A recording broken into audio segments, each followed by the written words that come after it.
Well, I guess we knew this one was inevitable. This is Brickleberry, the worst animated show ever.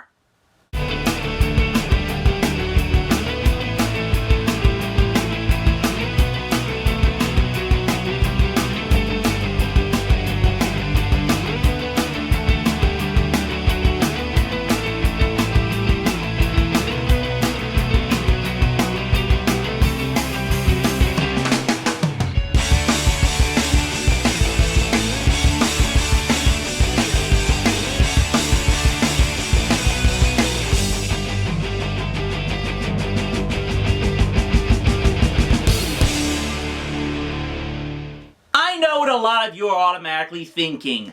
Really? Can I really say that? I mean, yeah, we know this show is bad, but is it really the worst ever? Worse than Alan Gregory? And that's a fair argument to make. Heck, Alan Gregory was so bad, so unfunny, so offensive to so many people that I still don't get how it was ever approved to get on the air. In the case of Brickleberry, I know how this got approved. But in a way, that makes me hate it more, because this show has become the new standard for everything wrong with comedy today. It's the new standard for what studios and creators think you have to do to make animation for adults. And the worst part is I'm sure that in another year or so, someone will come up with something that's even worse. But this is the bottom of the barrel for the moment as far as I can tell, so let's just get this done with.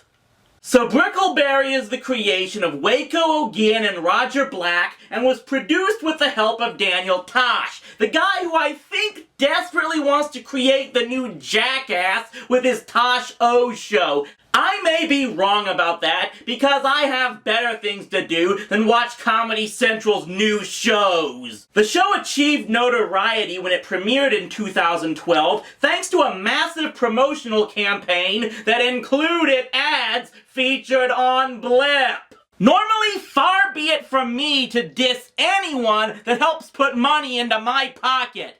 But it might not have been the best idea to advertise your show on a video server used by a lot of people that riff and insult bad media.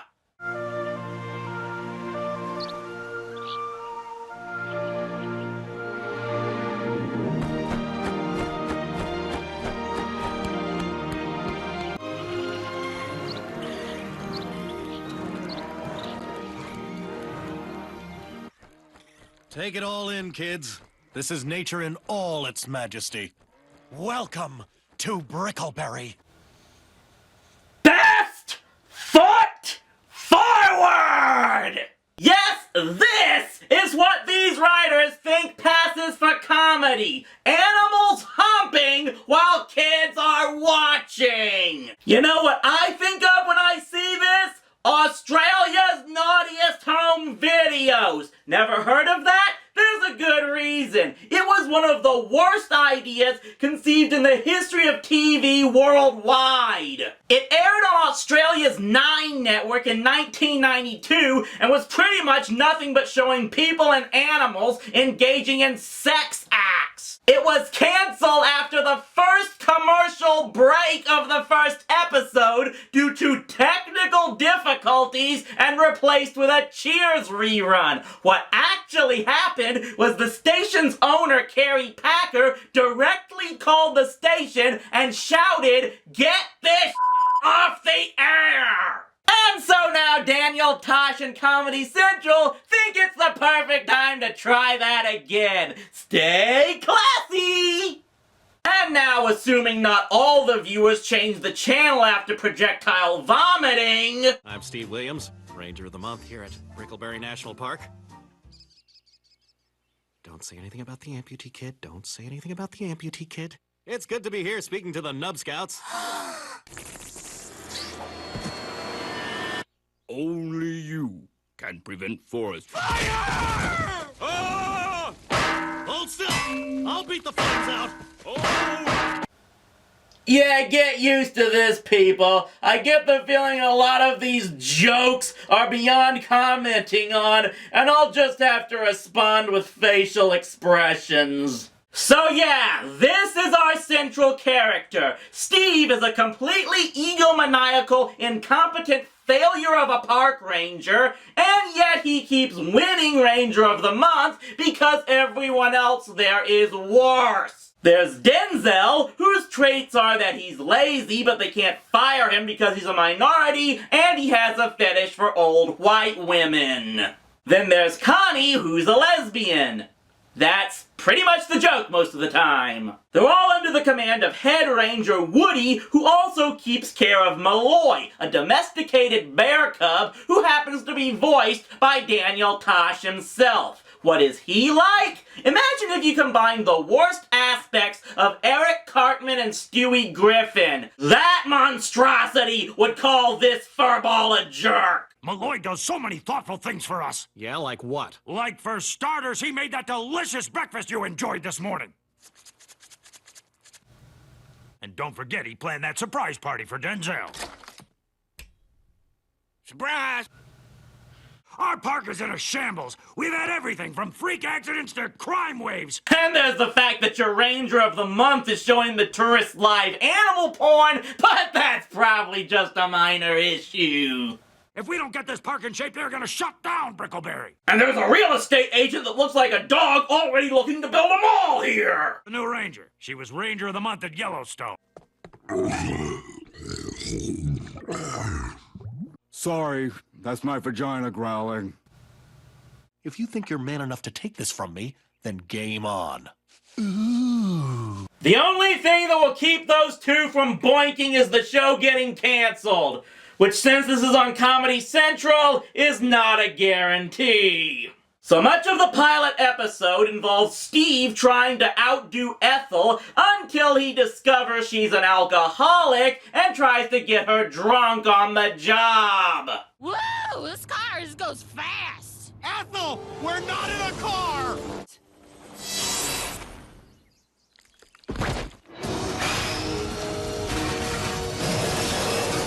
Can't believe Woody fired you just for killing all those orphans and a Colombian landscaper. Malloy is missing. I don't work there anymore, and I think that I've earned this. Ow! Jesus Christ! The truth is, I need you, Ethel. You're not gonna rape me, are you? Do I look like a rapist to you? You look exactly like a rapist. Oh, just 'cause I'm a redneck, I'm a rapist, huh? I'm a big, bad rapist. I guess that explains why I got this duct tape and chloroform, right? Make it stop! You are in big trouble, buddy. You're gonna spend the next 3 days picking up litter. That's it? Yeah. Same-sex bear molestation is just a misdemeanor. Huh, so I guess Brickleberry's in Kentucky. You spiked my coffee?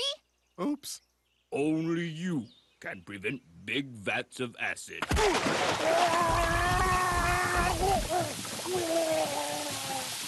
About the only thing that might make me more angry is if they use another rape joke in the next episode! Come on, kids. Up into the Ferris wheel. There's room for everybody. Hey, it happened to me, and I turned out all right. Gee! Television really does encourage violence! I now want to hunt down these writers and chop off their fingers so they can never type again! I ain't got a brand new combine harvester, and I'll give you the key. Come on now, let's... This show, as well as a number of others that have popped up in recent years, suffers from what I like to call the South Park effect. Again, much as I don't like the sophomoric toilet humor in that show, I will concede that Trey Parker and Matt Stone have made it secondary to their stories and humor lampooning social issues, and they do often put effort into the latter, which is why their show has endured for more than a decade and a half.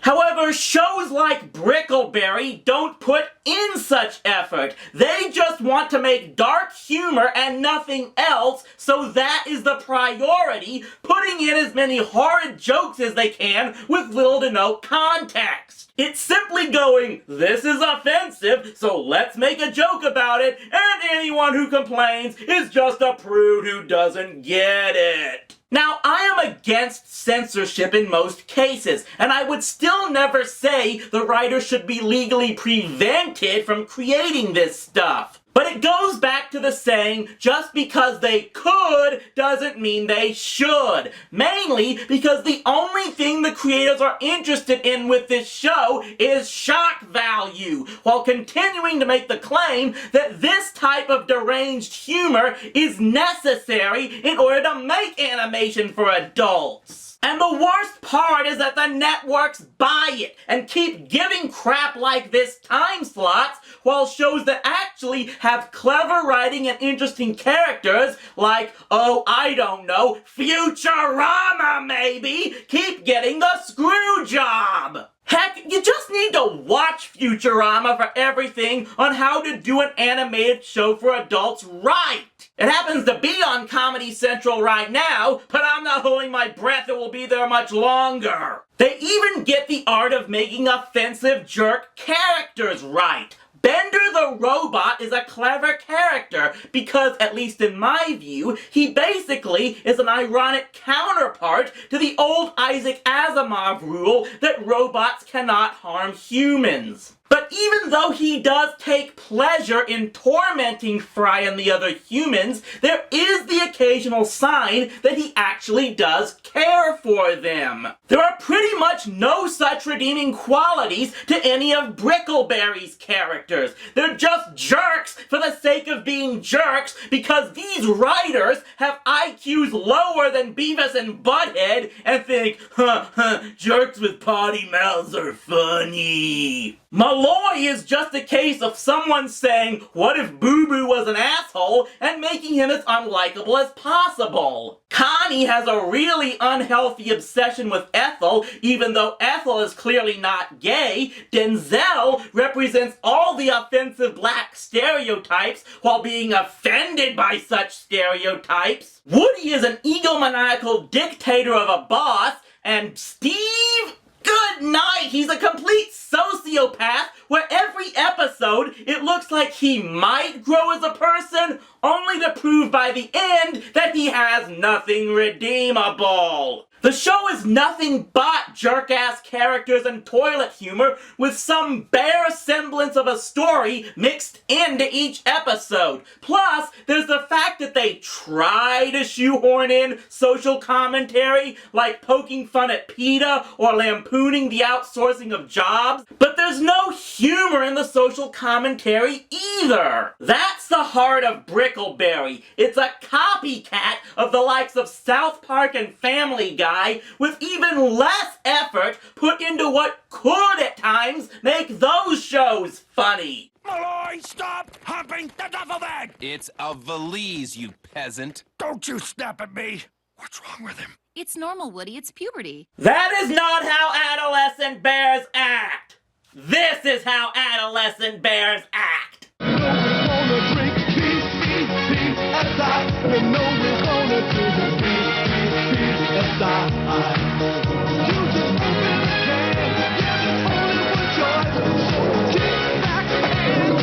And in case you're questioning the claim that they're just trying to rip off South Park, let's see the episode Squabbits. If only I could have both. You guys just need to each other.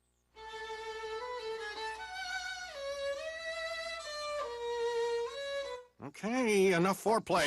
Sound familiar? There's also this ongoing subplot about Brickleberry's rivalry with Yellowstone Park. Yeah, wonder if these writers ever watched Just Shoot Me. Yellowstone, Yellowstone. They've got a cute animal. They didn't have 25 campers die in their park this month. Blah, blah, blah. What's even worse is that the show is actually predictable in its offensive humor. Every episode seems to include the following: jokes about people getting shot and or set on fire, Holy cow! It's raining gas! We're gonna be rich! Stazel! Jokes about Connie being a creepy stalker to Ethel. Have you ever seen a more beautiful sight? No, I haven't. I bet it smells like strawberry shortcake. Some form of racist humor involving Denzel. Denzel! Steal third base! Pretend it's a car stereo! I'm gonna kill that cracker one day.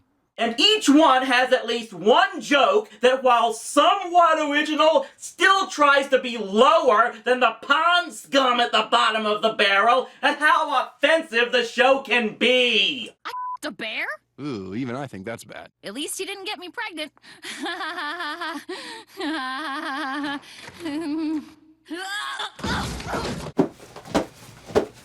All the great leaders throw themselves extravagant parties. Hussein, Gaddafi, Kim Jong-il. We all took a page from Hitler's playbook. Yeah, 20 years in the business and not one accident. You know why? I'm as stumped as you are.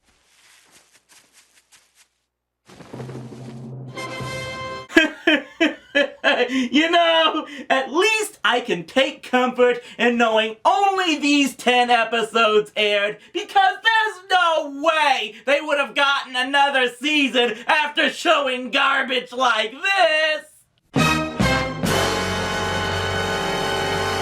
3, 2, 1, and faith in humanity dead. How can I adequately describe how horrible this show is? It steals character types from other shows and makes them worse. It steals stories from other different shows and makes them worse. It steals dark humor from both types of shows and makes it worse. It shows off everything that lazy, immature comedians think passes for comedy today, and the fact that they get to have their work on actual television while much better comedians and other performers are relegated to scraping along on the internet is enough to make you think that entertainment is doomed.